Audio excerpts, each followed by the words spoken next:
Assalamualaikum warahmatullahi wabarakatuh. Alhamdulillah, dalam kesempatan malam hari ini kita dapat berjumpa kembali di dalam perkuliahan politik, identitas, dan multikulturalisme, di mana eh, dalam perkuliahan sebelumnya kita sudah mempelajari mengenai beberapa kajian penting, baik itu mengenai konsep-konsep dasar tentang identitas dan juga politik identitas itu sendiri. Kemudian politik identitas etnis, politik identitas masyarakat marginal, dan untuk saat ini kita akan mencoba untuk mendiskusikan mengenai konsep bangsa dan negara bangsa, di mana kajian ini merupakan salah satu kajian penting di dalam politik identitas dan multikulturalisme, karena keberadaan bangsa ini juga eh, penuh dengan nuansa perbedaan, baik itu perbedaan identitas maupun eh, etnis atau juga budaya dan hal-hal yang lain ya. Termasuk di dalamnya itu agama, termasuk juga eh, perbedaan-perbedaan yang muncul dalam kehidupan kenegaraan, bermasyarakat, berbangsa, dan bernegara. Nah, studi mengenai bangsa dan negara ini memiliki nilai yang sangat strategis dan signifikan di dalam kajian politik, identitas, dan multikulturalisme. Studi ini merupakan materi yang saya sampaikan, materi terakhir ya, materi terakhir dari kajian politik identitas dan multikulturalisme secara teoritis, karena mulai minggu depan sampai UTS kita masih menyisakan 3 pertemuan lagi, sampai UAS ya, kita masih menyisakan 3 pertemuan lagi. Saya akan memberikan tugas kelompok yang nanti harus dipresentasikan. Karena memang mata kuliah ini studi kasus, maka wajib untuk mengkaji kasus gitu ya, ataupun fenomena fenomena yang terkait dengan politik identitas. Nah, tapi konsepnya kelompok ini adalah satu kelompok satu kelas gitu ya. Karena ini 3 kelas, maka kemudian satu kelompok satu kelas. Jadi kelompoknya besar ya, kelompoknya besar. Kelas A adalah kelompok satu, kelas B kelompok 2 dan seterusnya. Kelas C kelompok 3 yang masing-masing akan mereview tulisan yang sudah saya sampaikan di grup WA. Ya, tapi coba dicek di grup WA masing-masing. Apakah tulisan-tulisan yang saya share tadi sudah dapat dibuka atau dilihat?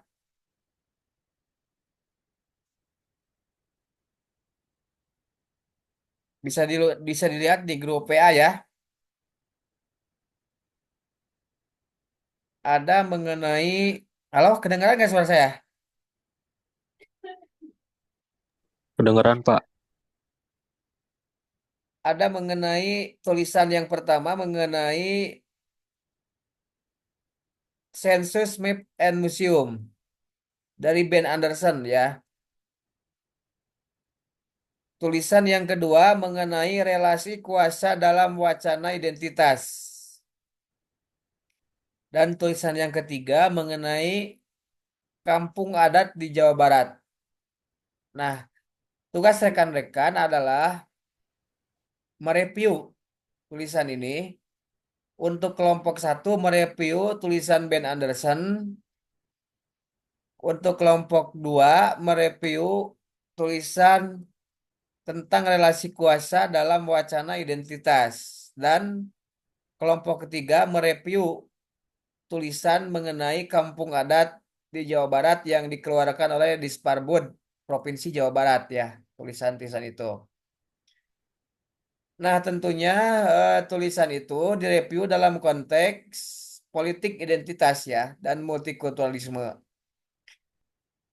Jadi, tugas mereviewnya itu adalah memaparkan substansi dari setiap tulisan itu apa. Yang pertama, memaparkan dari setiap tulisan itu apa intinya.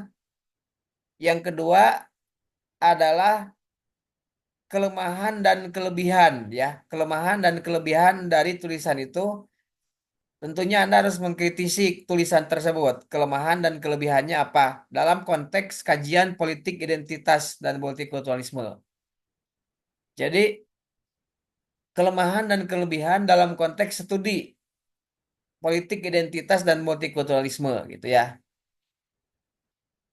Nah, itu aja sebetulnya. Jadi eh, mungkin tidak lebih dari 3 halaman ya, atau sebenarnya rekan-rekan tidak tidak harus membuat tulisan, tetapi membuat slide-nya aja ya, membuat slide slide presentasinya aja, membuat slide presentasinya saja dengan anggota kelompok yang sangat banyak. Jadi silakan dikoordinir ketua kelompoknya, ketua kelas masing-masing, ketua kelas kelompok A, kelompok B, dan kelompok C. Silakan untuk mengkoordinir teman-temannya untuk mempresentasikan mulai minggu depan ya. Tapi presentasinya dimulai dari kelompok 3 dulu. Presentasinya akan dimulai dari kelompok 3 dulu, kemudian kelompok bukan kelompok 3 dulu maksudnya, dari kelas C dulu, dari kelas C dulu. Kemudian kelas B tentang relasi kuasa dalam wacana identitas, dan kelas A tentang sensus map and museum. Kenapa dimulai dari kelas C dulu? Karena eh, tingkat kesulitan tulisan Ben Anderson karena berbahasa Inggris, saya berikan kesempatan untuk lebih lama mengkajinya. Karena berbahasa Inggris sebetulnya sama-sama aja ya, tidak terlalu sulit lah, tidak terlalu sulit. Ketiga-tiganya setara gitu ya. Cuman saya memberikan kesempatan agak lama dikarenakan berbahasa asing aja. Jadi teman-teman mungkin bisa lebih menyesuaikan kajiannya karena berbahasa asing gitu ya. Nah, tulisan Ben Anderson ini sebenarnya salah satu bab di bukunya Imagine Community ya. Tulisan Ben Anderson. Nah, itu ya teman-teman. Ada pertanyaan mengenai ini? Dan mulai minggu depan sudah mulai di, dipresentasikan. Inti dari presentasinya itu adalah substansi dari tulisan tersebut apa. Kemudian dikritisi kelemahan dan kelebihan dalam konteks studi politik identitas dan multikulturalisme literatur tersebut. Apakah literatur tersebut memberikan eh, pemahaman yang lebih ataupun mungkin dalam konteks identitas politik, baik itu tentang identitas budaya ataupun identitas etnis, atau juga eh, tentang identitas-identitas lainnya. Silakan dikritisi kelemahan dan kelebihan dari tulisan tersebut. Dikoordinir oleh ketua kelas masing-masing ya.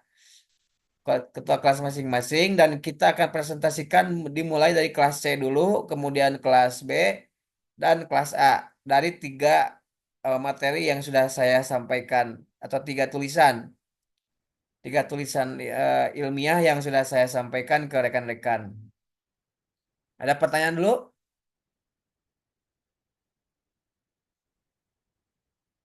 Cukup ya? Baik, kalau cukup kita lanjutkan kajian ini, materi yang mungkin saya terakhir dalam konteks eh, ceramah, yaitu tentang bangsa dan negara bangsa. Jadi istilah bangsa dan negara bangsa ini juga saya yakin bukanlah sesuatu yang baru juga bagi teman-teman, termasuk juga nasionalisme itu apa ya.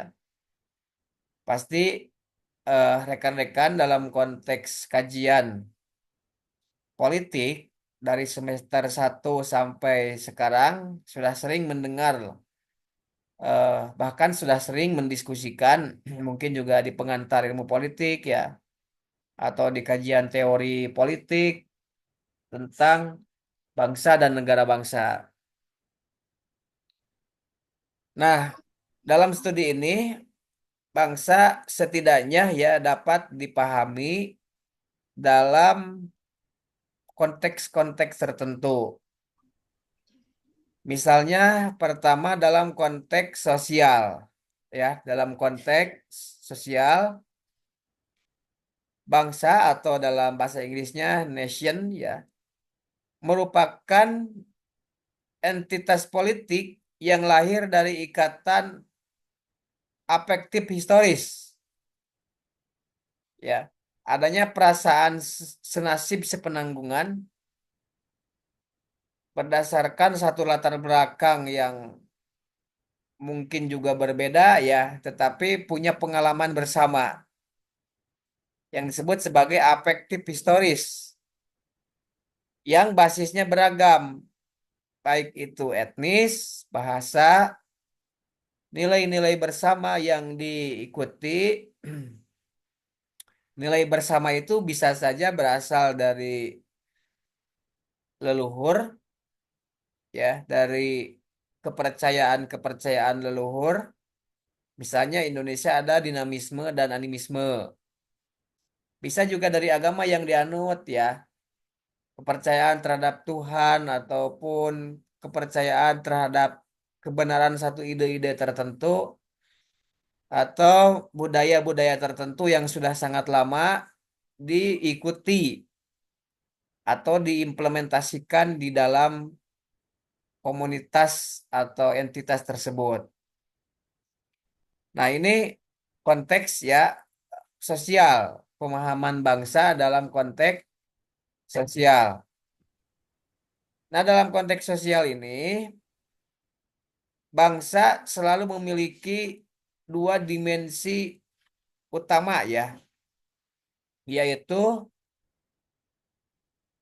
suatu ikatan, suatu ikatan kelangsungan hidup suatu komunitas dalam jangka waktu yang panjang ya. Satu ikatan atas kelangsungan hidup suatu komunitas ya dalam jangka waktu yang panjang. Memang jangka waktunya panjang gitu ya. Jadi terbentuk sebuah bangsa itu melalui satu proses yang panjang. Bahkan dalam dalam konsep mengenai timbulnya muncul dan timbulnya sebuah negara, bangsa itu juga diawali dari berbagai macam kondisi. Salah satunya misalnya dari eh, pertentangan-pertentangan antar suku. Kemudian ada yang berpecah menyatu lagi, ada muncul penguasa yang kuat yang mempersatukan antar suku dan budaya sehingga muncullah satu bangsa. Atau bisa juga mungkin melalui penjajahan atau eksploitasi-eksploitasi antara satu bangsa yang superior terhadap bangsa yang inferior atau terhadap komunitas yang inferior, melahirkan bangsa yang baru gitu ya. Bangsa yang baru. Nah, ini kemarin juga salah satunya sudah dikaji di dalam konsep asal mula etnis di dalam kajiannya Profesor Horowitz ya, Profesor Horowitz. Nah, selain itu juga bangsa itu juga merupakan komunitas yang bersifat imajinatif ya. Bangsa itu merupakan komunitas yang bersifat imajinatif. Nah, apa maksudnya? Apa maksud dari bangsa itu bersifat imajinatif?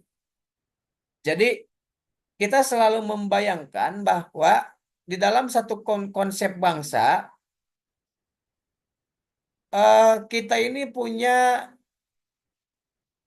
ini ya, punya sense ataupun sejenis kepemilikan bahwa kita punya saudara sebangsa, setanah air di satu tempat tertentu. Atau kalau dalam bahasa Indonesianya ini klaim ya, atau bahasa Inggris itu klaim. Kita punya klaim persaudaraan yang disatukan oleh ikatan atas sejarah bersama yang terjadi di masa lampau dan senasib sepenanggungan. Misalnya contohnya kita orang Sunda kita mengklaim kita punya saudara di ujung timur Indonesia atau orang Papua. Padahal kadangkala juga belum atau tidak semua orang Indonesia ini, orang Sunda ini tahu orang Papua itu seperti apa. Belum bergaul segala macam. Jadi ibaratnya seperti mimpi. Makanya bersifat imajiner. Imajiner itu mimpi ya sebenarnya, mimpi. Klaim-klaim bahwa kita ini punya saudara, kadangkala juga dalam banyak hal ini bersifat imajiner atau bersifat keakuan, mengakui gitu ya. Klaim-klaim pengakuan, klaim pengakuan bahwa kita ini punya saudara sebangsa dan setanah air, senasib sepenanggungan yang disatukan eh, dengan apa yang disebut sebagai bangsa Indonesia. Kita punya saudara orang Aceh, padahal kita sendiri pun belum pernah ketemu orang Aceh itu. Ibarat kita mimpi ketemu siapa gitu kan. Ada yang mengaku mimpi ketemu Nabi Khidir gitu ya. Atau mimpi ketemu Nabi Muhammad gitu. Padahal sesungguhnya secara nyata kita sendiri pun belum pernah ketemu Nabi Muhammad gitu. Tapi di dalam mimpi itu seolah-olah nyata bahwa kita pernah ketemu Nabi Muhammad gitu. Ya, itu yang dimaksud dengan imajiner sebenarnya. Jadi sebagian besar orang-orang itu ketika berhimpun di dalam konsep bangsa itu ya imajiner gitu ya. Jadi keberadaannya itu seperti ada, tetapi ya itu sebenarnya pengakuan. Pengakuan bahwa kita ini punya punya saudara senasib sepenanggungan. Punya saudara yang bisa berbahasa Aceh, punya saudara yang bisa berbahasa Papua gitu. Sesungguhnya mereka itu kan punya perbedaan-perbedaan yang secara nyata bukan saudara sebenarnya.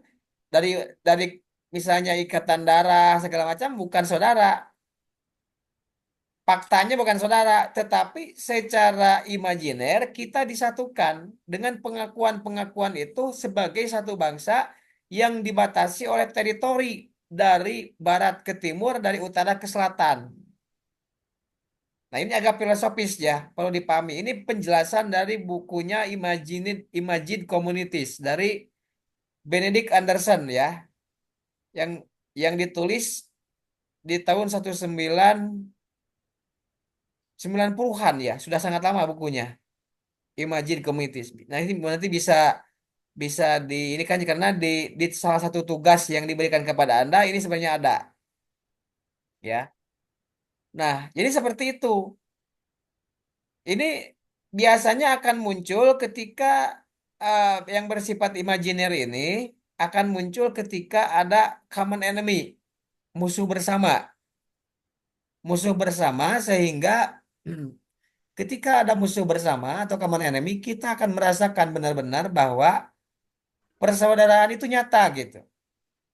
Apa yang dirasakan oleh orang Papua dengan apa yang dirasakan oleh orang Sunda bisa sama dirasakan sebagai satu satu nasib sepenanggungan, sebagai satu saudara sebangsa dan setengah air. Contohnya ketika misalnya kita eh, sepak bola menghadapi Indonesia, timnas menghadapi Malaysia misalnya. Nah, dalam konteks itu semua seorang sepakat bahwa kita mendukung orang Indonesia, mendukung timnas PSSI. Orang Papua yang tidak pernah mengenal orang Sunda misalnya. orang Sunda yang tidak pernah mengenal orang Papua itu akan memiliki perasaan yang sama ketika misalnya dalam konteks eh, pertandingan sepak bola ini. Kita akan merasakan kebanggaan yang sama dan akan merasakan kekecewaan yang sama ketika timnas kalah misalnya. Nah, itu terasanya, ya, terasanya. Jadi sesuatu yang imajiner itu akan terasa ketika kita merasa ada common enemy yang sama. Atau ada bencana alam yang sangat dahsyat yang menimpa saudara-saudara kita di satu tempat. Misalnya tsunami Aceh, ya. Tsunami Aceh. Berbondong-bondonglah orang Indonesia itu misalnya memberikan bantuan dalam konteks bahwa ini sebagai satu bangsa dan satu negara. Nah, itu uniknya. Bahkan lebih jauh lagi, ada lagi nanti selain selain berbangsa dan bernegara, itu lebih kepada humanisme dan eh, apa kebangsaan, nilai-nilai kemanusiaan. Itu mah udah lintas negara. Tapi kalau dalam lintas negara, itulah yang dimaksud sebagai bangsa ya, sebagai bangsa dalam konteks sosial yang bersifat imajiner, di mana komunikasi dijalankan lebih kepada komunikasi yang imajinatif. Kita merasa punya pengakuan-pengakuan, merasa ada persamaan, kebanggaan-kebanggaan itu muncul ketika ada satu momen tertentu yang menyatukan mereka secara nyata. Ya, misalnya rekrutmen paskibraka nasional yang direkrut dari ujung barat, ujung timur, dari utara ke selatan Indonesia, mereka akan merasakan bahwa mereka satu bangsa, walaupun berada di Maluku Utara, kemudian mereka disatukan sebagai bangsa Indonesia di dalam momen tersebut, sehingga akan muncul kebanggaan sebagai bangsa. Itu dalam konteks sosial, di mana komunikasi yang imajinatif ini pun di dalam prakteknya akan dapat dibuktikan, dinyatakan melalui komunikasi-komunikasi intensif, melalui pergaulan sosial yang nyata, baik momen-momen kenegaraan ataupun eh, pengetahuan-pengetahuan dan pergaulan-pergaulan hidup kita yang lebih nyata. Misalnya Anda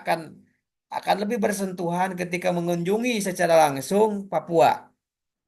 Mungkin karena dinas dinas pekerjaan ataupun karena satu tugas tertentu atau misalnya organisasi, kita ditakdirkan untuk berkunjung ke Aceh, kita ditakdirkan untuk berkunjung ke Papua, kita ditakdirkan untuk ke Maluku. Nah, di sanalah kemudian hal-hal yang bersifat imajiner itu akan menemukan momentum yang bersifat eh, nyata, ya, yang bersifat nyata. Kebanggaan itu akan menjadi nyata ketika kita bertemu dengan mereka, berbincang, sharing kemudian bahasa, sharing ciri khas budaya dan ciri khas lain sampai kemudian ciri khas eh, makanan yang menjadi ciri khas provinsi-provinsi tersebut. Ya, jadi demikian ya. Komunikasi itu bersifat imajinatif dan memiliki limitasi. Memiliki limitasi artinya eh, kehidupan berbangsa ini memang tidak punya ikatan yang sifatnya pasti, ya.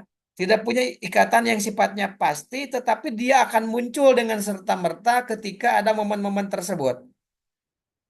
Jadi tidak pasti ya, tidak pasti. Makanya juga nasionalisme itu juga tidak pasti juga. Ya, tidak pasti. Kenapa tidak pasti? Kita tidak bisa mengukur nasionalisme bangsa Indonesia itu seperti apa. Tidak bisa. Apakah misalnya orang yang rajin upacara itu nasionalismenya tinggi? Nah, itu tidak bisa dinilai. Orang itu kemudian dengan parameter rajin upacara itu dia punya nasionalisme yang tinggi, tidak bisa. Ya, bahkan juga nasionalisme itu mungkin bisa juga mungkin dilihat dari orang yang apa itu hidupnya kesusahan tinggal di negara Indonesia serba terbatas, tetapi masih saja dia membanggakan Indonesia. Biasanya orang-orang yang nasionalismenya, yang mengaku gitu ya, yang mengaku nasionalismenya itu tinggi, ya orang-orang yang nasibnya itu diuntungkan hidup di Indonesia. Para artis misalnya yang kesehariannya hidup glamor, punya penghasilan ratusan bahkan miliaran, mereka NKRI harga mati gitu ya. Merasa dirinya itu bangga sebagai bangsa Indonesia, NKRI harga mati. Tapi apa kalau saya tanya, apakah mereka-mereka yang menjadi pengamen, apakah mereka-mereka yang menjadi pengemis merasa bangga sebagai bangsa Indonesia? Itu pertanyaan mendasar. Hati nurani mereka harus ditanya, apakah mereka bangga sebagai bangsa Indonesia? Atau para pemulung misalnya. Mungkin juga mereka bisa mengatakan bahwa saya ini bangga sebagai bangsa Indonesia. Tetapi hati kecilnya mereka akan mengatakan, kalau misalnya saya pindah ke negara lain, apakah saya bisa mengubah nasib saya? Nah, itu seperti itu ya. Biasanya bagi mereka-mereka yang hidupnya diuntungkan, punya akses sumber daya, baik sumber daya materi maupun sumber daya segalanya yang mudah, pasti akan nyaman dan akan mengatakan bahwa saya senang tinggal di Indonesia. Saya senang menjadi bangsa dan bagian warga negara Indonesia. Tapi pertanyaan mendasarnya, apakah hal tersebut dirasakan sama bagi mereka-mereka yang selama ini tidak diuntungkan kehidupannya, baik dalam hal finansial ataupun fisik, atau juga pekerjaan yang peras keringat banting tulang dengan penghasilan yang tidak seberapa, bahkan mereka dicap sebagai sampah masyarakat, apakah mereka bangga dikatakan sebagai bangsa Indonesia? Itu menjadi pertanyaan mendasar. Itu akan menjadi pertanyaan mendasar yang mungkin juga Anda dapat dapat melakukan riset tersendiri kepada komunitas-komunitas yang sudah saya sampaikan, khususnya komunitas-komunitas masyarakat marginal. Coba saja tanya ataupun melakukan penelitian kepada masyarakat marginal itu, baik pengamen, anak jalanan, atau misalnya komunitas-komunitas keagamaan yang selama ini disulitkan atau tidak diterima ya oleh halayak, komunitas keagamaan yang dominan seperti Ahmadiyah, Syiah, dan yang lainnya ya seperti LDII dan lain sebagainya. Apakah mereka bangga sebagai bangsa Indonesia, sedangkan mereka tinggal di Indonesia saja untuk menjalankan kepercayaannya ataupun hal-hal yang berbeda dengan tafsir mayoritas mengalami kesulitan?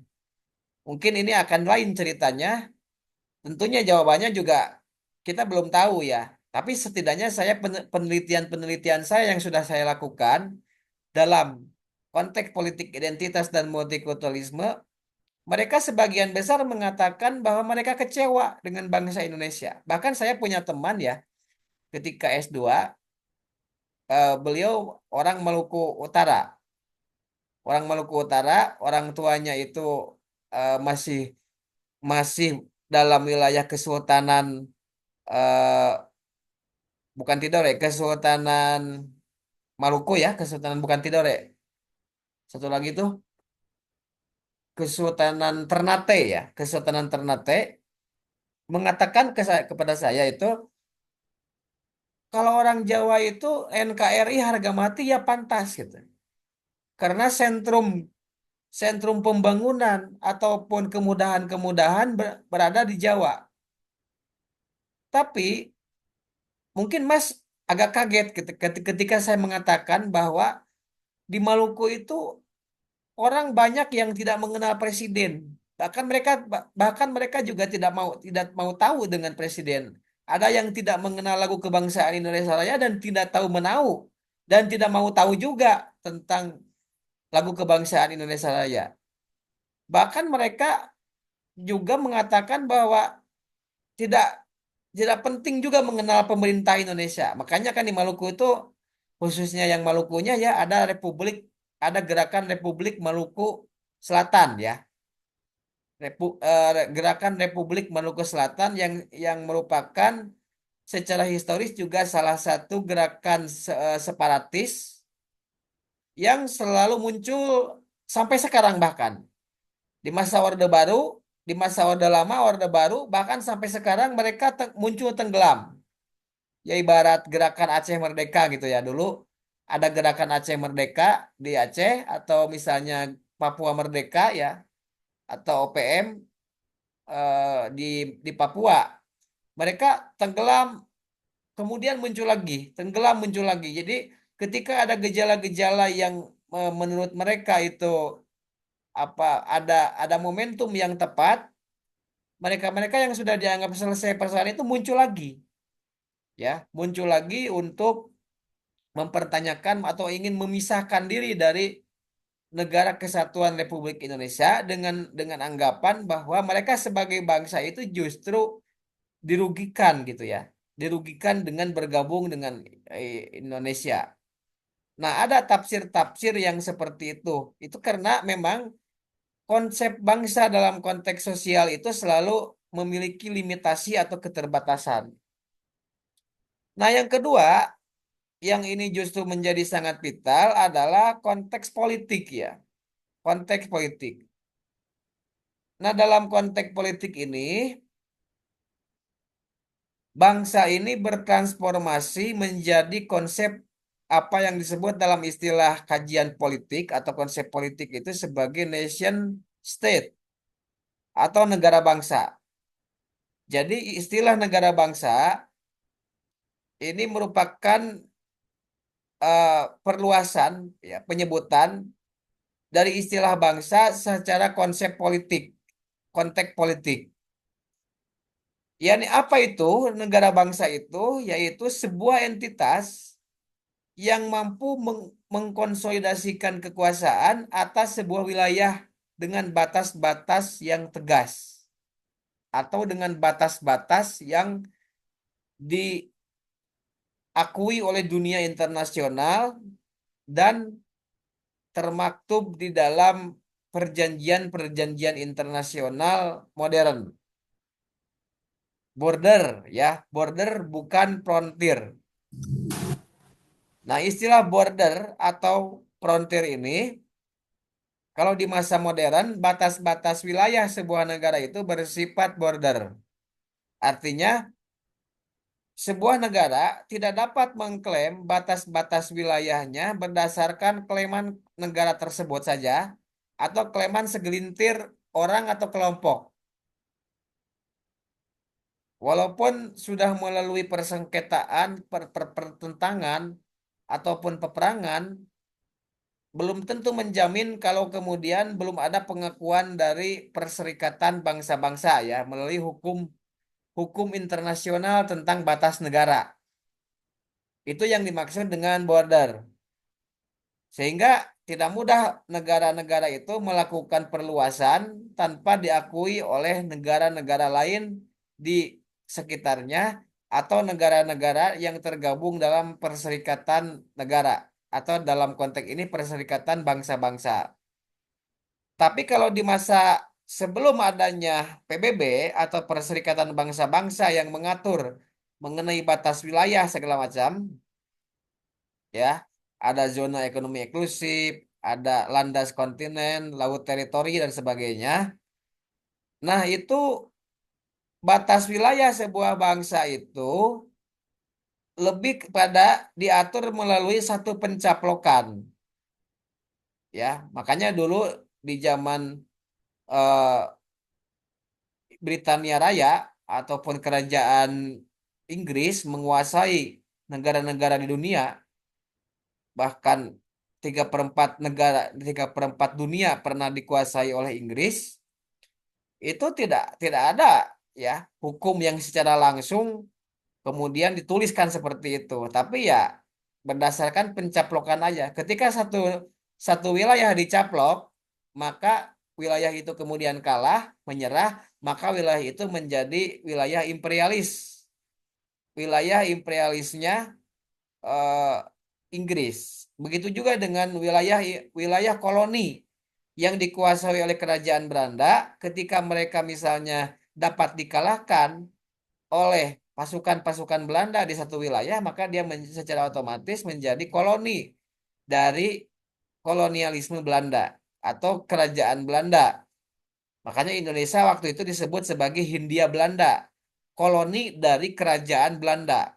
Jadi Indonesia waktu itu karena dikuasai oleh Belanda, maka kemudian menjadi Hindia Belanda, negara bagian dari kerajaan Belanda. Jadi status Indonesia waktu itu sebagai negara bagian dari kerajaan Belanda gitu, berdasarkan penguasaan. Sehingga Belanda mengklaim saja ya, walaupun tidak ada pengakuan dari negara lain, asal mereka klaim dan secara de facto memang mereka dikuasai, me- memang Indonesia dikuasai oleh Belanda, maka selesai gitu. Kalau kalau menggunakan konsepnya frontier atau katanya dulu Kerajaan Majapahit menguasai hampir Asia Tenggara gitu ya, yang sekarang dikenal sebagai Asia Tenggara.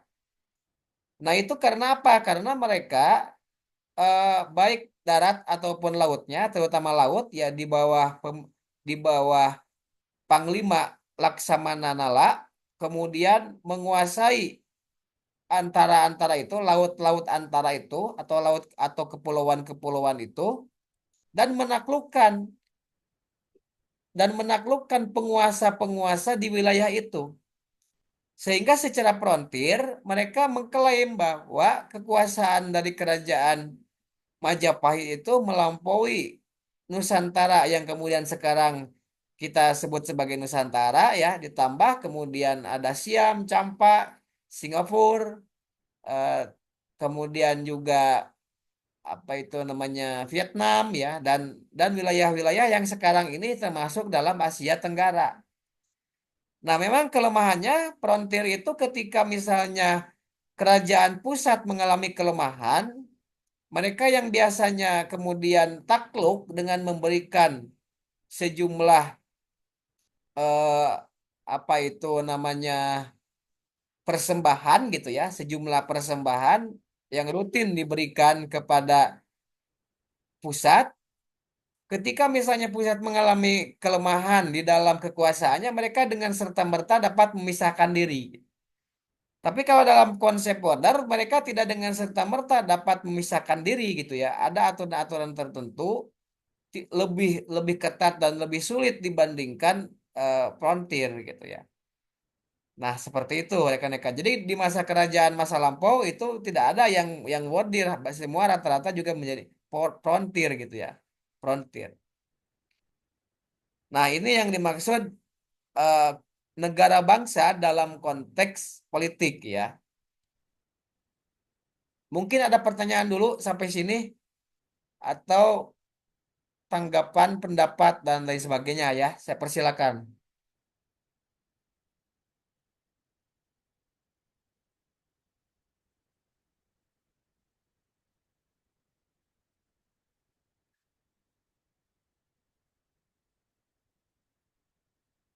Halo, suara saya dapat didengar? Terdengar, Pak. Ya oke, saya lanjutkan dulu ya. Itu bangsa dalam konteks politik. Nah, yang ketiga, bangsa dalam konteks ideologi. Nah, dalam konteks ideologi, bangsa ini bertransformasi namanya menjadi nasionalisme. Dari nation menjadi nasionalisme. Apa itu nasionalisme? Jadi nasionalisme itu merupakan doktrin tentang kehendak untuk menentukan diri sendiri, meskipun ada perdebatan tentang siapa yang berhak menentukan nasib diri sendiri dan bagaimana cara menentukannya. Nah, itu ya. Jadi itu nasionalisme. Jadi nasionalisme ini juga di dalam prakteknya ya, di dalam prakteknya nasionalisme ini pun sangat cair ya. Sangat cair dan kemudian juga sulit untuk dibuat hal-hal yang baku tentang nasionalisme itu. Jadi nasionalisme itu sesungguhnya merupakan doktrin tentang kehendak untuk menentukan diri sendiri. Jadi Anda sering mendengar nasionalisme, nasionalisme gitu ya.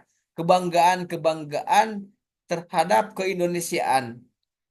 Ya memang demikian ya. Salah satunya ekspresi-ekspresi kebanggaan itu menunjukkan bahwa itu secara ideologis kita ini bangga dan menerima Indonesia ini sebagai negara yang memerintah kita, yang mengurusi kita,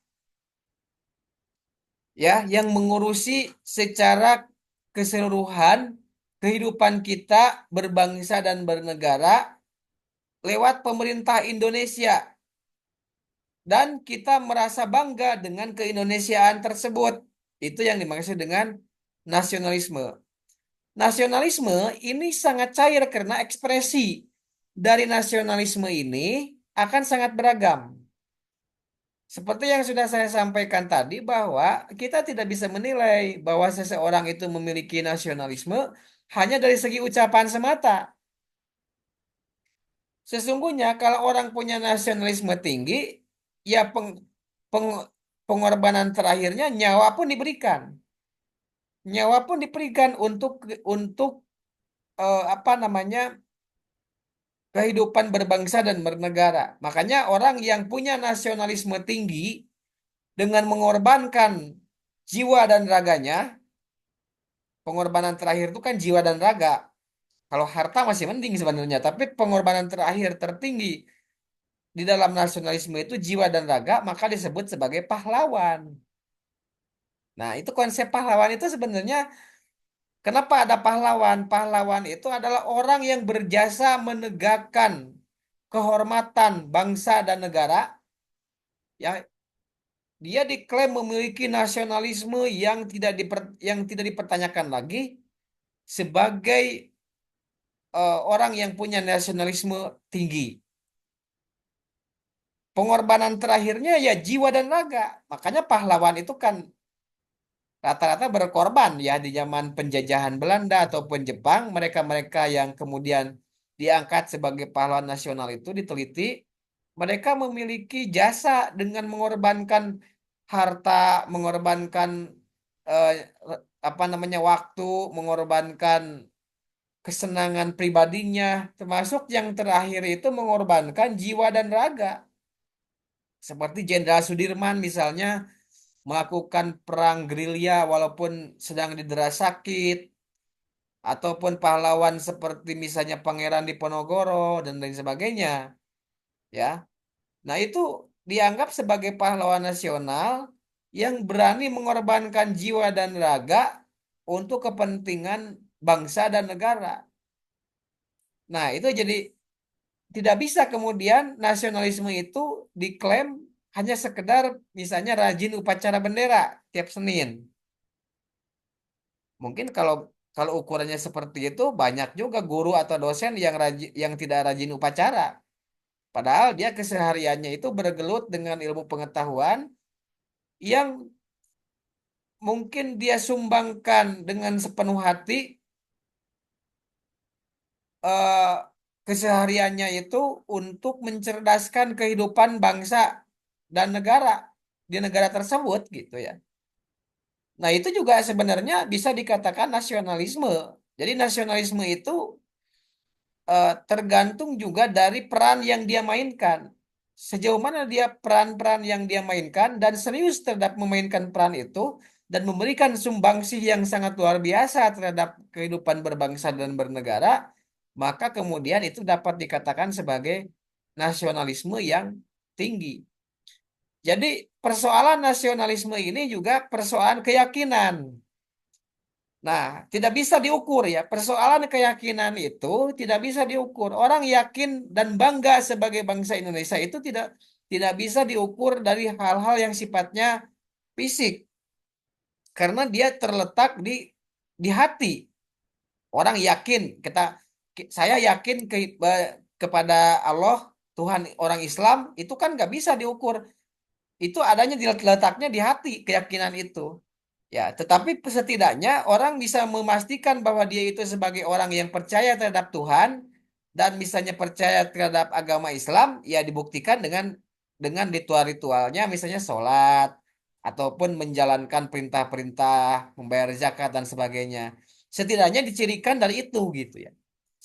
Tapi kan sebenarnya juga apakah hal itu menjamin bahwa dia itu seorang yang benar-benar beriman kan tidak tidak juga. Secara substantif bisa saja sholatnya itu dia tidak bermakna, bisa saja amal ibadahnya itu dia tidak bermakna kalau dia tidak disertai dengan keikhlasan yang adanya di hati.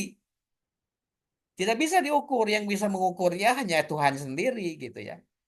Nah, tapi dia akan terlihat nanti ketika apa namanya eh, ada gangguan ataupun mungkin dibuktikan dalam satu kondisi tertentu gitu ya. Pembuktian yang sifatnya dia tidak bisa diprediksi gitu ya. Misalnya eh, Pangeran Diponegoro dia berani mati untuk menegakkan cita-cita untuk menegakkan kehormatan orang-orang pribumi atau menyiapkan kemerdekaan. Waktu itu karena belum merdeka ya. Menyiapkan usaha-usaha untuk kemerdekaan dengan berani melawan. Taruhannya apa? Taruhannya nyawa. Dia dia dikejar-kejar oleh oleh pemerintah Belanda dan itu menjadi resiko yang harus ditanggung. Gitu. Itu resiko yang harus ditanggung ya. Nah, dia akan terlihat. Misalnya kita akan membuktikan bahwa seseorang itu kalau di zaman Nabi dulu ya, orang-orang Islam, seorang sahabat itu dia benar-benar orang yang taat patuh terhadap Nabi yang dibuktikan dengan perang, mau berperang. Jihad fisabilillah waktu itu, mau berperang, misalnya ketika ada terjadi perang-perang yang melibatkan Nabi dengan kelompok-kelompok yang dianggap tidak tidak menerima Islam, maka berani berperang. Taruhannya apa? Taruhannya tertinggi dalam konteks keduniaan itu ya mati. Mati itu kan meninggalkan dunia. Jadi dia diukurnya dengan hal-hal yang tingkatan tertinggi itu adalah jiwa dan raga. Makanya di dalam lagu-lagu kebangsaan Indonesia Raya itu kan sering kita dengar jiwanya, raganya, jiwa dan raga gitu kan. Ada ya beberapa lagu kebangsaan Indonesia, lagu tentang apa namanya eh, lagu-lagu yang mengutip tentang pengorbanan pahlawan ataupun pengorbanan bangsa Indonesia yang memiliki nasionalisme yang tidak dipertanyakan, yang sudah tidak dipertanyakan lagi. Itu kalau kalau dalam konteks perang terbuka yang waktu itu membutuhkan perjuangan fisik akan terlihat bahwa nasionalisme itu perlu dipertahankan itu seperti itu. Nah, yang sulitnya dalam konteks nasionalisme itu justru di masa modern sekarang ini yang perangnya itu bukan lagi perang melawan penjajahan fisik, tetapi perang melawan berbagai hal yang sifatnya tantangan-tantangan kontemporer, seperti misalnya modernisme, budaya-budaya, ya budaya-budaya melawan budaya asing, melawan budaya populer, melawan juga rezim-rezim ilmu pengetahuan barat dan sebagainya. Sehingga nasionalisme ini pun mungkin akan bisa dibuktikan dengan bagaimana mempertajam peran-peran yang dapat dimainkan oleh masyarakat Indonesia saat ini. Kalau dia dosen, sejauh mana dosen itu menjadi dosen yang mampu mengangkat harkat martabat bangsa Indonesia di kancah dunia intelektual, di dunia intelektual. Jadi sejauh mana ilmuwan itu dia mampu mengangkat harkat dan martabat bersaing dengan kalangan ilmuwan-ilmuwan dunia bahwa Indonesia itu tidak ketinggalan, bahwa orang-orang in Indonesia itu adalah orang-orang yang cerdas dan berpikir. Atau kalau dia seorang dokter, bagaimana membuktikan bahwa orang-orang Indonesia terjamin kesehatannya dengan kecanggihan-kecanggihan dan dengan ilmu pengetahuan di bidang kedokteran bersaing dengan kedokteran-kedokteran dunia. Nah, itu yang membuktikan bahwa dia itu nasionalismenya tinggi. Tidak diukur dari hal-hal yang sifatnya kulit semata atau ritual, ya. Seperti tadi sholat itu, orang orang dia punya keimanan yang tinggi, sesungguhnya tidak diukur melalui ritual-ritual yang terlihat, tetapi dia diukur melalui selain juga ritual-ritual tersebut, tetapi diukur melalui keikhlasan dalam menjalankan perbuatannya itu ataupun amalan-amalannya itu. Dan itu tidak bisa kemudian orang, sulit sekali kita mengukur keikhlasan seseorang. Yang tahu bahwa dia itu ikhlas atau tidak itu orang itu sebetulnya. Kita tidak bisa mengklaim bahwa ada orang yang memberikan bantuan untuk masjid, bahwa dia itu adalah orang baik atau orang ikhlas, tidak bisa karena kita tidak tahu juga niat dia itu untuk memberikan bantuan kepada masjid itu apakah untuk dikenang oleh masyarakat, apakah untuk kebanggaan bahwa dia itu dianggap sebagai orang baik, kan kita tidak tahu. Tapi yang tahu tuh dia sendiri sebenarnya dengan Tuhannya gitu ya, kepercayaan dia sendiri dengan Tuhannya gitu. Karena banyak juga orang yang menyumbang itu ya karena ingin dikenal gitu ya, ingin dikenal, ingin dianggap orang baik, atau misalnya karena kehormatan bahwa dia punya uang yang banyak, kemudian menyumbang dan sebagainya. Dan bahkan juga nasionalisme ataupun keyakinan-keyakinan, kalau nasionalisme itu keyakinan keyakinan akan kebanggaan sebagai sebuah bangsa, kalau keimanan itu keyakinan akan kebenaran sebuah agama, ya dipersamakan ya dengan adanya, biasanya diukur dengan kesulitan-kesulitan ya, kesulitan-kesulitan ketika menjalankan ataupun meyakini hal tersebut. Misalnya begini maksudnya, kesulitan itu. Orang yang menyumbang 1.000 misalnya dibandingkan dengan orang yang menyumbang 1 miliar, itu mungkin juga nilainya akan bisa saja ya, bisa saja akan lebih besar yang 1.000. Ketika dia menyumbangkan 1.000 itu, ketika kondisi dia itu tidak punya uang sama sekali, kesulitan dia sama sekali. Tapi di dalam kesulitannya itu kemudian dia menyumbangkan uangnya itu untuk kepentingan bersama. Berbeda dengan orang yang menyumbang 1 miliar, yang kekayaannya itu bermiliar-miliar. Jadi ketika dia menyisakan uang 1 miliar itu sebenarnya juga tidak tidak dalam kesulitan. Kalaupun dia menyumbangkan uang 1 miliar, dia itu sebenarnya juga tidak sulit gitu ya. Nah dalam konteks beragama juga begitu kan. Kenapa nilai nilai Anda sholat tahajud di malam hari itu tinggi? Karena kesulitannya tinggi. Beda cerita kalau Anda kondisi sholatnya dalam kondisi yang tidak ngantuk, dalam kondisi yang sedang prima gitu ya. Beda cerita. Ganjarannya tidak terlalu besar. Seperti yang diceritakan di dalam dalil-dalil keagamaan di dalam Islam misalnya. Atau kenapa sholat subuh itu misalnya nilainya dianggap sebagai sholat yang pahalanya besar, dikarenakan kondisinya adalah di masa itu dalam kondisi orang mengalami kesulitan untuk menjalankan ritual itu gitu ya, mengalami kesulitan, orang berat sekali untuk menjalankan itu, sehingga Tuhan tuh mengiming-imingi gitu ya, Tuhan itu memberikan apa namanya, janji-janji bahwa karena memang kondisinya sulit, maka hadiahnya pun besar gitu. Jadi semakin sulit sesuatu, maka hadiah yang dia dapatkannya pun semakin besar. Semakin tinggi kompetisi dan semakin sulit untuk mendapatkan hadiah itu, hadiahnya pasti besar. Tidak mungkin kesulitan itu muncul kalau hadiahnya biasa-biasa saja.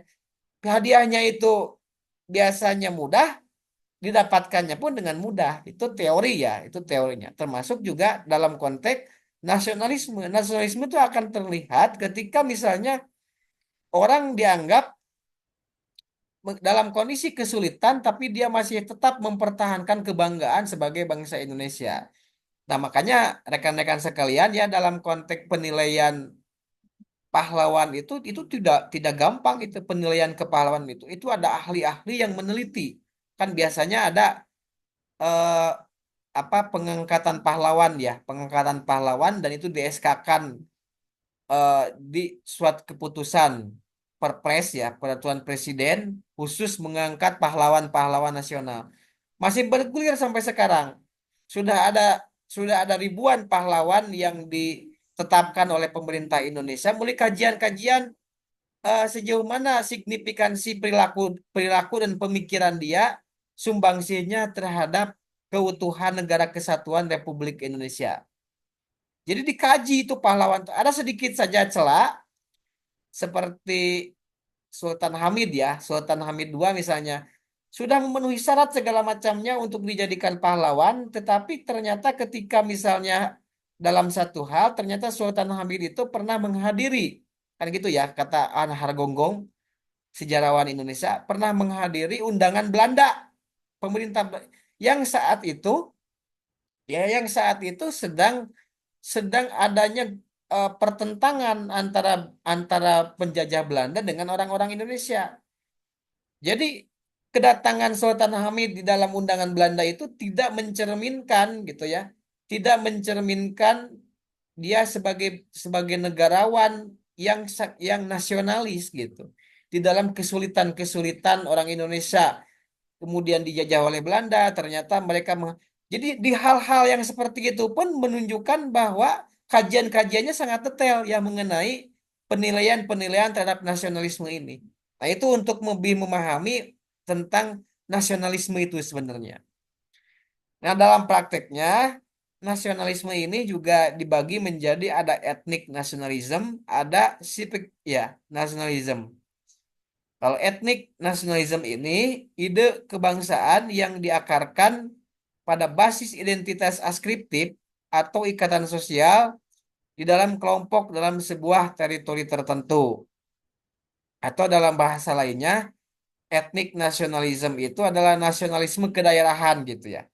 Nasionalisme kedaerahan atau civic nasionalisme itu adalah nasionalisme kebangsaan atau nasionalisme keindonesiaan dalam konteks kita. Ide kebangsaan yang diakarkan pada basis nilai-nilai dan institusi bersama atau negara yang sama dan pola interaksi sosial atau komunitas yang terdefinisikan secara teritorial, yaitu dalam konteks ini adalah teritori Negara Kesatuan Republik Indonesia dari Sabang sampai Merauke, dari Miangas sampai Pulau Rote. Nah, seperti itu rekan-rekan sekalian. Kalau ada hal yang perlu ditanyakan dulu ataupun ada gagasan-gagasan yang ingin disampaikan atau ada hal-hal yang lain terkait dengan ini, saya persilakan dulu ya.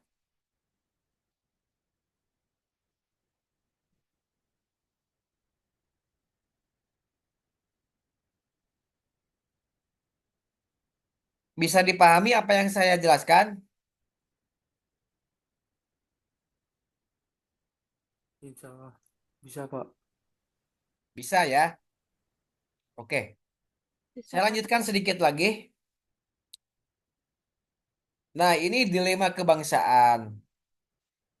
Mengapa disebut sebagai dilema kebangsaan?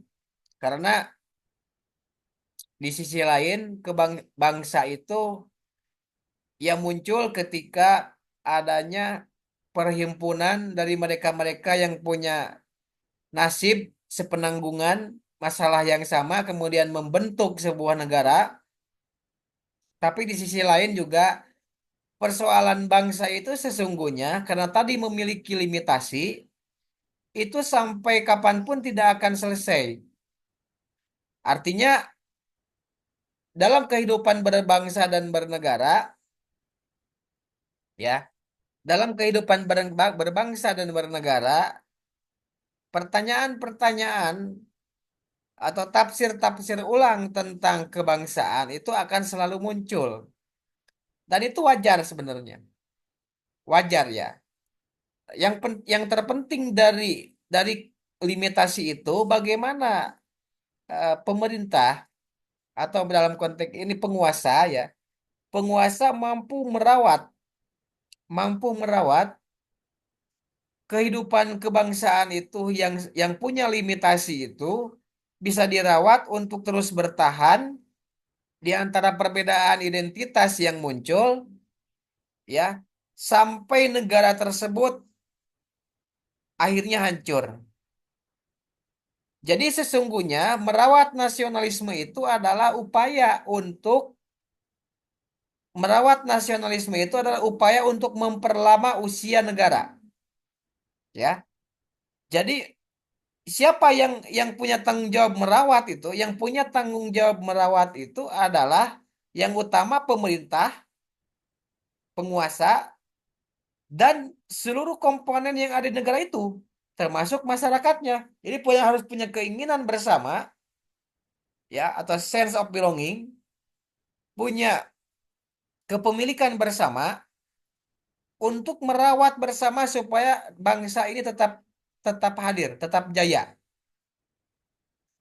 Memang memang sebuah negara eh, akan hancur. Nah, begini ya. Dalam konteks studi politik, tidak ada negara yang pada akhirnya tidak hancur. Ini dalam konteks studi politik. Jadi tidak ada negara yang pada akhirnya itu tidak hancur. Semua negara di dalam sejarah itu memang hancur. Kalaupun dia tidak diserang oleh negara lain, dia hancur sendiri oleh bencana alam. Kalaupun tidak dengan bencana alam, dia hancur sendiri karena perpecahan di negara tersebut. Contohnya Uni Soviet. Uni Soviet itu hancur, berkeping-keping menjadi negara-negara kecil, itu bukan karena perang dengan Amerika. Ya, karena tidak pernah terjadi perang secara langsung dengan Amerika, walaupun terjadi perang dingin gitu. Tapi yang menghancurkan mereka itu adalah mereka sendiri.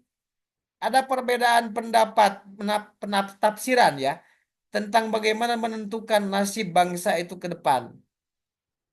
Ada perbedaan antara pemerintah atau penguasa dengan negara-negara bagian. Yang satu menggunakan eh, konsep keterbukaan, glasnost, dan perestroika yang masa itu dipimpin oleh pemerintahan Michael Gorbachev. Di sisi lain justru negara-negara bagian itu ingin mempertahankan negara komunis gitu. Nah, jadi seperti itu ya. Ya, silakan saya berikan kesempatan dulu Dandi untuk menyampaikan pendapatnya. Silakan Dan. Eh, Terima kasih Pak atas kesempatannya. Mungkin saya izin bertanya ya Pak. Tadi kebetulan pas waktu Bapak mempersilahkan bertanya, saya teringat sesuatu Pak. Ya, Mungkin terkait, kita kan tahu ya Pak, kalau misalkan negara itu pasti memastikan bahwa politik identitas itu eh, bisa ditransparansikan dan dimanfaatkan oleh kelompok tertentu ya Pak. Nah, kalau misalkan yang jadi pertanyaan saya adalah, kira-kira bagaimana sih Pak negara dapat memastikan bahwa politik identitas tidak dimanfaatkan oleh kelompok tertentu untuk mendapatkan kekuasaan atau keuntungan politik yang tidak adil, Pak? Mungkin seperti itu sih Pak pertanyaan saya. Terima kasih sebelumnya, Pak. baik. Baik, pertanyaan yang luar biasa. Nah, dalam konteks ini mungkin saja ya, eh, apa yang disebut sebagai nasionalisme kedaerahan contohnya ya. Nasionalisme kedaerahan atau ciri khas kedaerahan atau ciri khas eh, apa namanya identitas-identitas tertentu yang mungkin ingin mendominasi negara tersebut gitu ya. Ingin mendominasi negara tersebut atau kepentingannya ingin dominan di negara tersebut atau mungkin ingin menguasai negara tersebut. Padahal negara tersebut seharusnya tidak dikuasai oleh identitas manapun gitu ya. Tidak dikuasai oleh identitas manapun yang tadi disebut sebagai civic nationalism. Nah, batasannya itu adalah hal-hal yang diatur di dalam konstitusi negara tersebut, ya. Makanya di dalam hampir semua negara di dunia ini memiliki undang-undang dasar. Jadi tidak mungkin ada negara di dunia ini kecuali negara dalam konteks tertentu ya, misalnya nanti ada negara yang tidak tidak merdeka atau lain sebagainya. Negara merdeka dimanapun itu dia memiliki undang-undang dasar. di mana undang-undang dasar ini menjadi pondasi dibentuknya undang-undang yang lebih operasional dan kemudian diturunkan dalam peraturan-peraturan yang lebih operasional lagi sampai ke daerah. Nah, undang-undang itu sudah mengatur bagaimana kemudian identitas-identitas yang ada di negara tersebut itu diatur sedemikian rupa supaya tidak terjadi dominasi mayoritas ataupun apa namanya itu dominasi kelompok-kelompok tertentu. Makanya kemudian juga di dasar kita ini, undang-undang kita ini, undang-undang dasar yang juga di dalam Pancasila disebutkan bahwa ketuhanan yang Maha Esa. Dihapus dulu perdebatan ketika di Piagam Jakarta, kewajiban untuk menjalankan syariat Islam untuk para pemelukan gitu ya.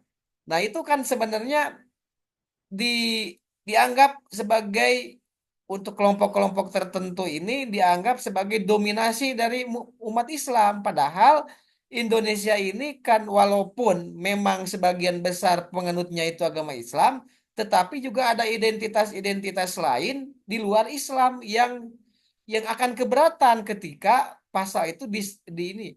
Makanya kemudian komprominya para depanding pada kita waktu itu terhadap eh, pasal itu terhadap apa itu kalimat itu kemudian menjadi ketuhanan yang Maha Esa supaya dapat mengcover gitu ya, dapat mengcover berbagai kepentingan yang ada di negara kita ini.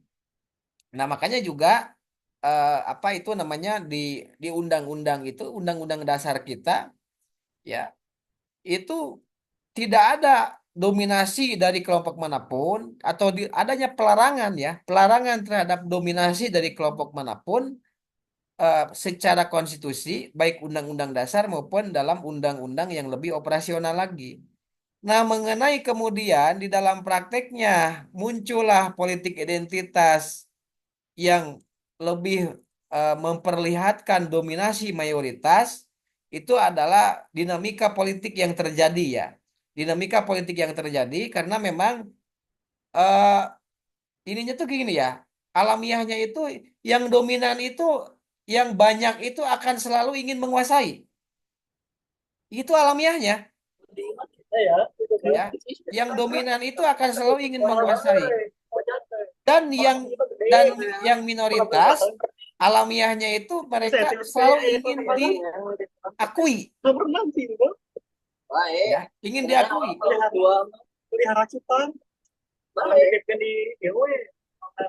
Jadi kalau misalnya yang minoritas itu dia tujuannya itu tidak tidak tidak ingin mendominasi karena tidak mungkin gitulah. Biasanya dia tidak mungkin membutuhkan upaya-upaya tertentu untuk mendominasi, tetapi mereka itu setidaknya diakui.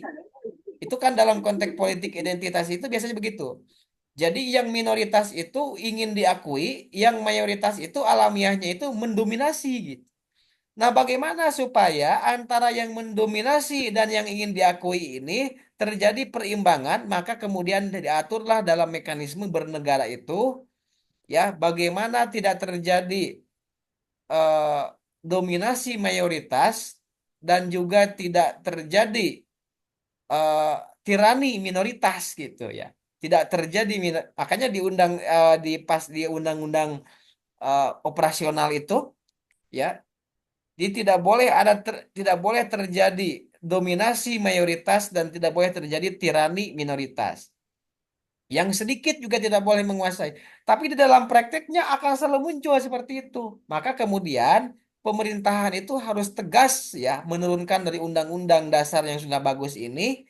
Bagaimana kemudian kebijakan-kebijakan itu seharusnya tidak memihak mereka-mereka yang menengah ke atas yang jumlahnya segelintir orang. Sembilan naga misalnya. Bagaimana kebijakan itu, kebijakan tentang apa itu pajak, kebijakan tentang perdagangan, kebijakan tentang ekonomi dunia itu tidak hanya menguntungkan ekonomi menengah ke atas yang tentu saja hanya dikuasai oleh segelintir orang. Kalau misalnya memihak kepada segelintir orang, itu yang disebut sebagai tirani minoritas. Tapi juga tidak boleh juga pemerintah itu ya memihak orang banyak tetapi dengan menghancurkan yang sedikit gitu maksudnya. Tidak boleh juga memihak orang banyak ya dengan menghancurkan yang sedikit. Tetapi eh, tetap populis ya memihak orang banyak tetapi juga melindungi yang sedikit. Jadi tidak terjadi dominasi mayoritas dan tidak terjadi tirani mayoritas gitu. Nah, itu di negara manapun saya kira sudah diatur hal-hal seperti itu. Jadi persoalan kehidupan yang seperti ini itu tidak terjadi, tidak hanya terjadi di kita sebetulnya yang plural seperti ini, tetapi juga terjadi seperti di Amerika tuh jangan dikira di Amerika Serikat itu juga tidak ada masalah serius ya. Di Amerika tuh banyak masalah-masalah pertentangan antara orang-orang Yahudi misalnya dengan orang-orang suku Indian, pertentangan juga antara apa namanya itu suku-suku adat ya di Brazil misalnya dengan mereka pendatang ya dari pendatang-pendatang dari Spanyol misalnya dari Perancis itu juga terjadi pertentangan-pertentangan yang seperti itu. Termasuk juga pertentangan di kita ini antara pribumi dengan non pribumi misalnya ya seperti itu. Antara pribumi dengan akhir-akhir ini kasus antara dengan asing apa namanya itu Cina selalu muncul, selalu muncul gitu ya.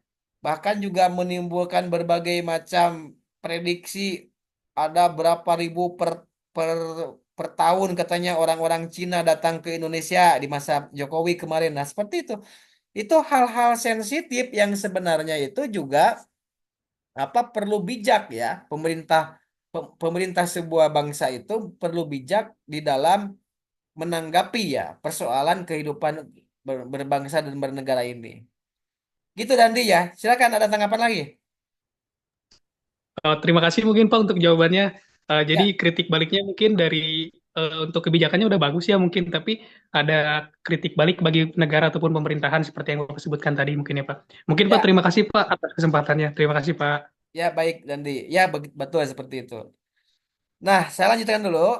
Itu ya, yang pertama tadi di dalam kehidupan berbangsa dan bernegara ini akan muncul salah satunya itu misalnya ada gagasan yang bersifat formatif sehingga akan selalu ada kelompok-kelompok sosial yang berusaha menafsir ulang ya Dandi tadi ini persis sekali dengan yang ditanyakan Dandi jadi akan selalu ada kelompok-kelompok sosial yang berusaha menafsir ulang dan mempersoalkan tafsir mayoritas.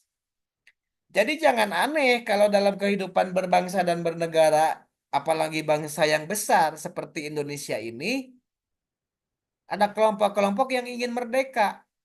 Dan sampai kiamat pun gitu ya. Sampai kapanpun itu akan selalu ada seperti itu. Namun sebenarnya solusinya seperti apa? Solusinya sejauh mana pemerintah itu melakukan kebijakan-kebijakan yang dapat mengakomodir semua perbedaan yang ada.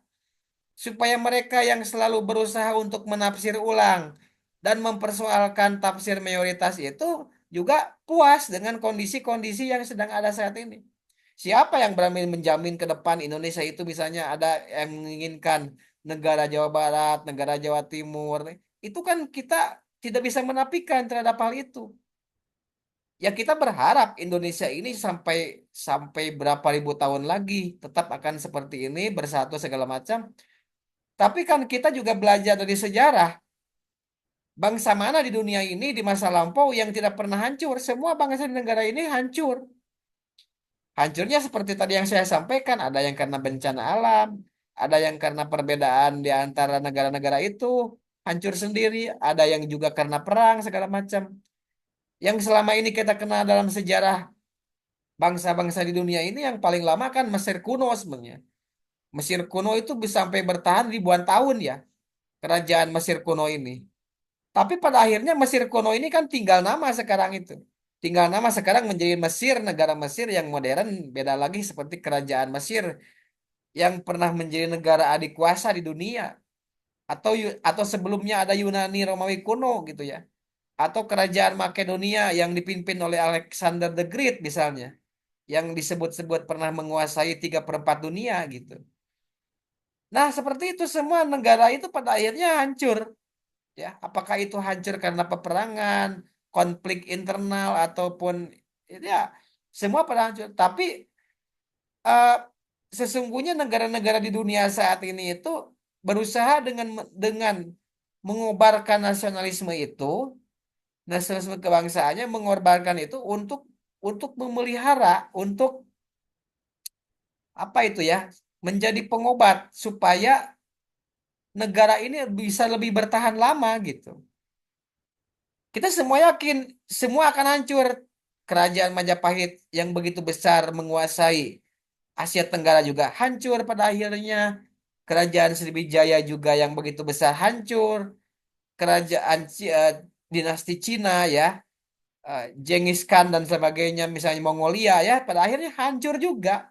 Kerajaan Persia misalnya hancur juga pada akhirnya. Tidak ada yang hancur. Nah, kita juga pasti tahu Amerika Serikat yang katanya sekarang menjadi adik kuasa dunia pun pada akhirnya akan hancur juga. Hancurnya seperti apa? Apakah itu dengan perang, ataukah dengan bencana alam, ataukah dengan apa? Tetap hancur. Tetapi nasionalisme-nasionalisme yang dikobarkan oleh para patriot di negara-negara itu setidaknya dapat memperlama umur negara itu gitu. Nah, ini yang perlu dipahami. Ini yang jarang-jarang diketahui, yang jarang disampaikan dalam dalam kuliah-kuliah atau diskusi-diskusi. Saya berusaha melompat. Kalau Anda membaca buku-buku dari politik identitas, mungkin juga salah satunya misalnya ada Ritzer ya, eh, misalnya apa itu atau Benedict Anderson tadi yang Imagined Communities dan sebagainya, mungkin akan lebih bisa membantu untuk bisa memahami konsep-konsep kebangsaan yang sesungguhnya, yang itu memang rawan ya, sesungguhnya rawan juga menimbulkan tafsir-tafsir ulang, untuk menafsirkan ulang dan mempersoalkan tafsir mayoritas yang selama ini sedang kita hadapi. Tafsir mayoritas sekarang ini kan misalnya tentang Pancasila, demokrasi, atau ya, Orde Baru kemudian menafsirkannya dengan demokrasi Pancasila dan sebagainya.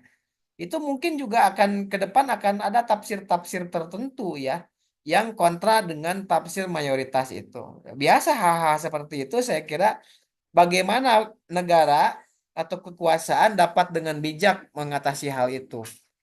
Kita juga pernah kebolosan tentang hal itu dengan lepasnya Timor Timur di masa pemerintahan Megawati misalnya, ya.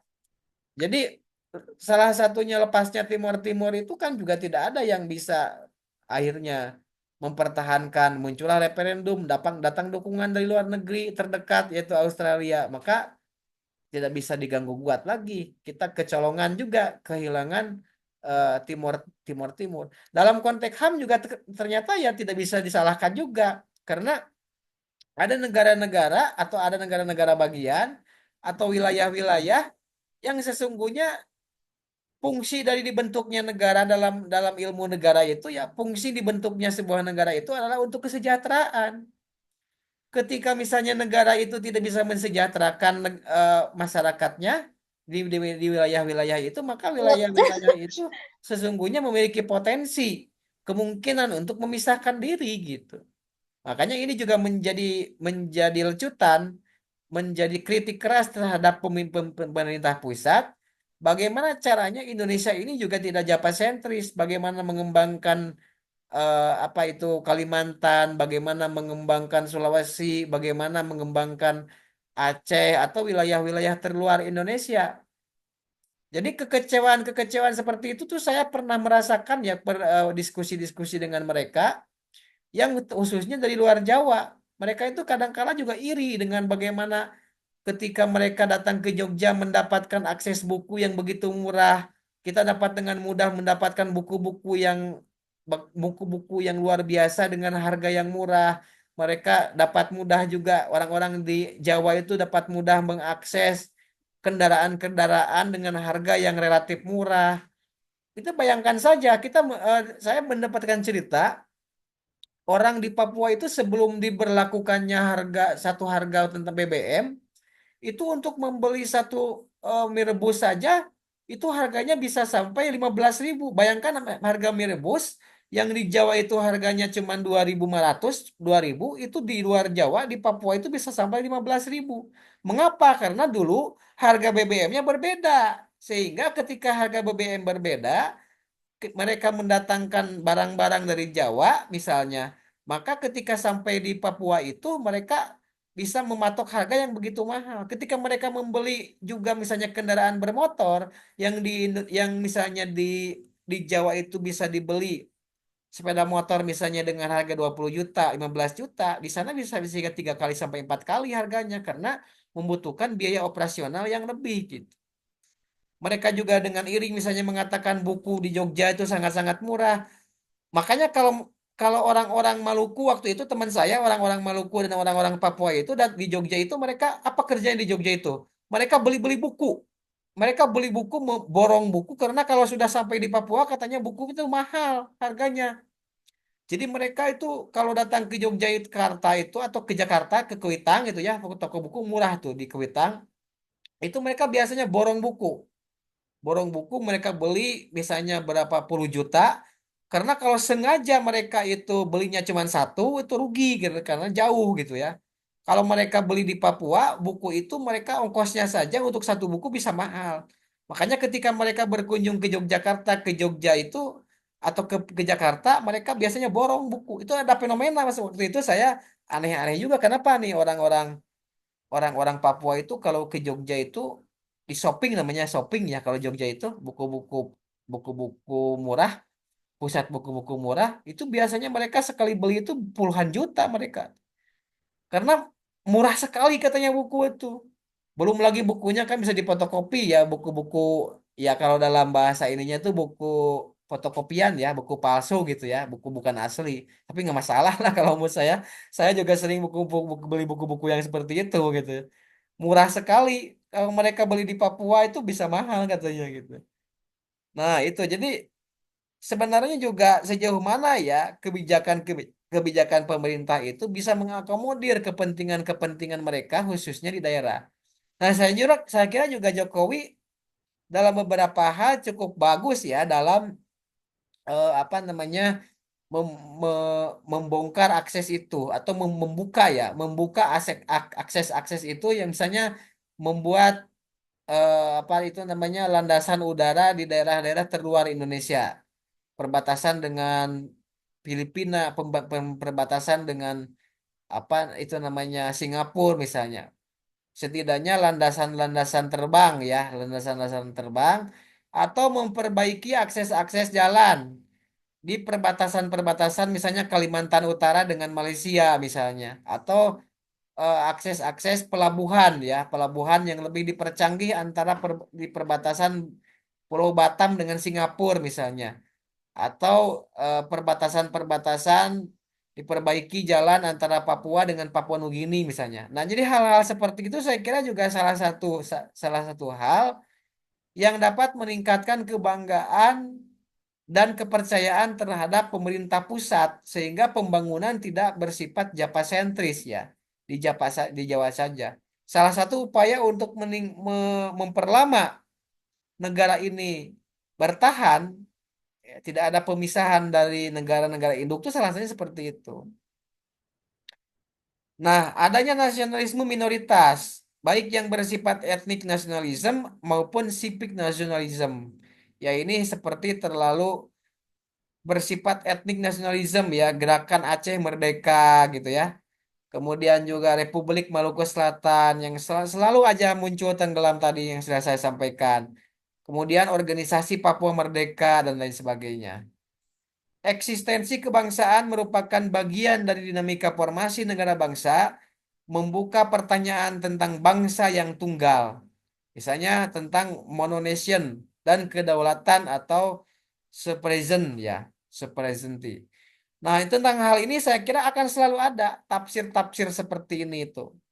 Dan tidak masalah sesungguhnya selama tafsir-tafsir tersebut, tafsir-tafsir baru itu diimbangi dengan sejarah terbentuknya bangsa ini dan juga bagaimana ada dialog antara tafsir mayoritas dengan tafsir minoritas. Dan seperti apa kemudian perbedaan itu dimanage menjadi satu hazanah ya dalam memahami keberagaman supaya lebih lebih ini lagi apa lebih lebih kuat lagi keindonesiaannya, pemahaman tentang keindonesiaannya. Jadi justru sebenarnya jangan tabu juga ya, jangan tabu juga membicarakan mengenai kemungkinan-kemungkinan adanya kritik-kritik ataupun upaya-upaya untuk mengkritik tafsir-tafsir rezim ya.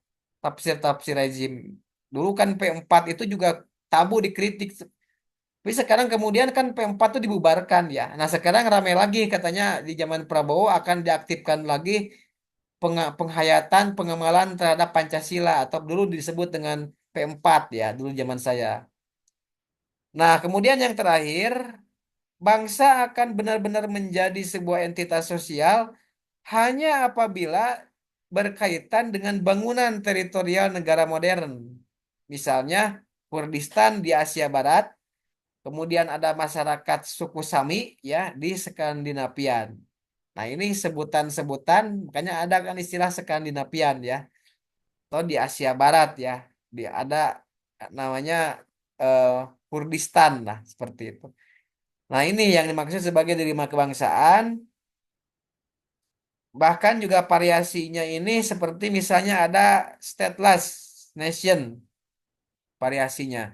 Stateless nation itu bangsa tanpa negara. Karena di dunia ini ada juga negara yang tanpa atau bangsa tanpa negara gitu ya. Bangsanya ada bangsa Skotlandia, tapi Skotlandia itu sebenarnya bukan negara ya, bukan negara karena dia negaranya pemerintahannya menginduk kepada Britania Raya atau Inggris sekarang ini. Tapi bangsanya ada ya, bangsanya ada bangsa Skotlandia, tapi dia Skotlandia itu bukan bukan negara gitu. Karena dia menginduk ke Inggris. Tapi belakangan Skotlandia ini kan juga katanya menjadi negara baru gitu ya. Menjadi negara baru yang sama sekali terlepas dari Inggris gitu.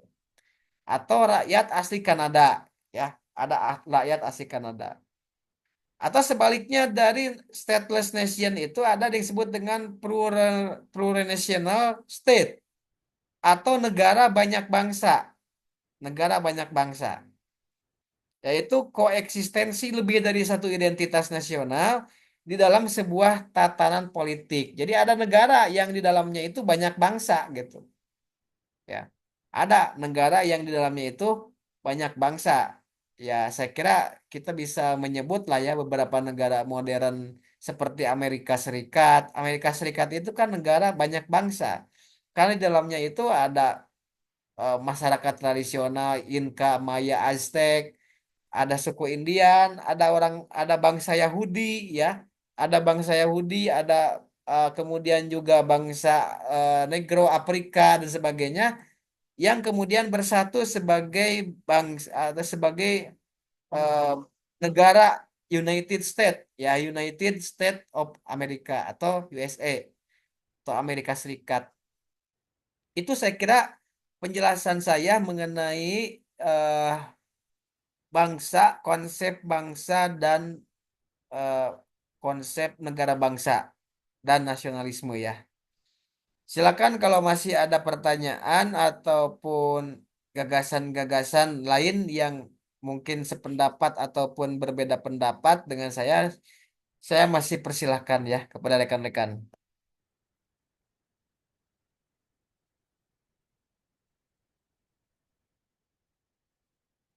Atau mungkin dapat dipahami atau bagaimana?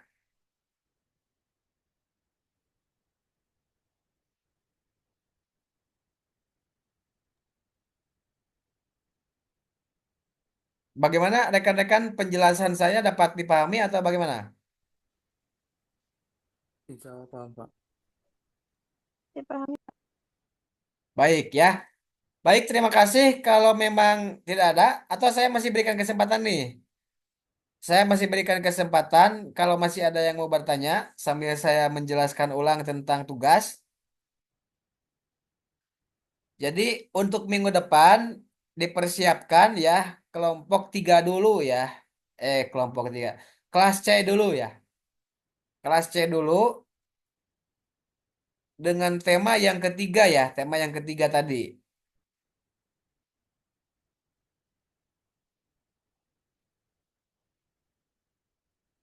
yaitu tentang kampung adat ya, tentang kampung adat atau politik identitas masyarakat adat. Jadi silakan rekan-rekan mengomentari tulisan tersebut ya, eh, di dalam konteks bagaimana politik identitas masyarakat adat dalam konteks negara, teman-teman dapat kembangkan saja keberadaan masyarakat adat di Indonesia saat ini seperti apa.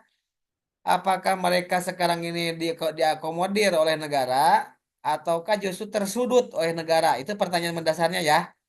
Pertanyaan mendasarnya itu apakah mereka itu sekarang tersudut oleh negara ataukah negara mengakomodir mereka? Seperti apa seharusnya mereka ya, seperti apa seharusnya kebijakan negara gitu ya dalam memperlakukan masyarakat adat yang notabene mereka itu sudah ada sebelum negara-negara modern hadir, termasuk negara Indonesia merdeka. Sebelum negara Indonesia merdeka, mereka sudah ada ya.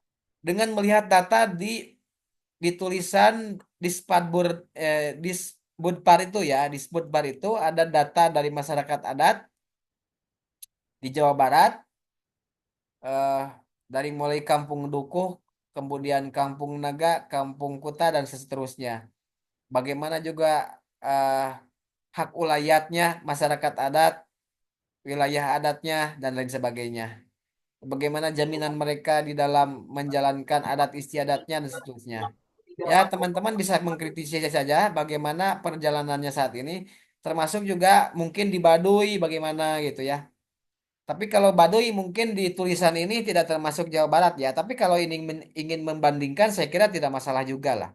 Tidak mereview tulisan tersebut tidak masalah juga dengan masyarakat adat yang teman-teman ketahui atau ada yang terusir di wilayah adatnya yang selama ini mereka tempati gitu ya. Itu saja teman-teman sekalian yang dapat saya sampaikan. Terima kasih atas segala perhatian dan eh, apa namanya eh, aktif rekan-rekan sekalian di dalam perkuliahan ini. Mudah-mudahan apa yang saya sampaikan ini memberikan manfaat sekecil apapun manfaat itu untuk menambah pengetahuan eh, ataupun menambah studi literatur rekan-rekan khususnya dalam konteks perkuliahan politik, identitas, dan multikulturalisme. Mudah-mudahan kita selalu berikan keselamatan, kesehatan ya. Amin ya rabbal alamin. Terima kasih. Assalamualaikum warahmatullahi Amin. wabarakatuh. Waalaikumsalam Waalaikumsalam. warahmatullahi wabarakatuh. Waalaikumsalam. Pak. Terima kasih. Makasih, Pak.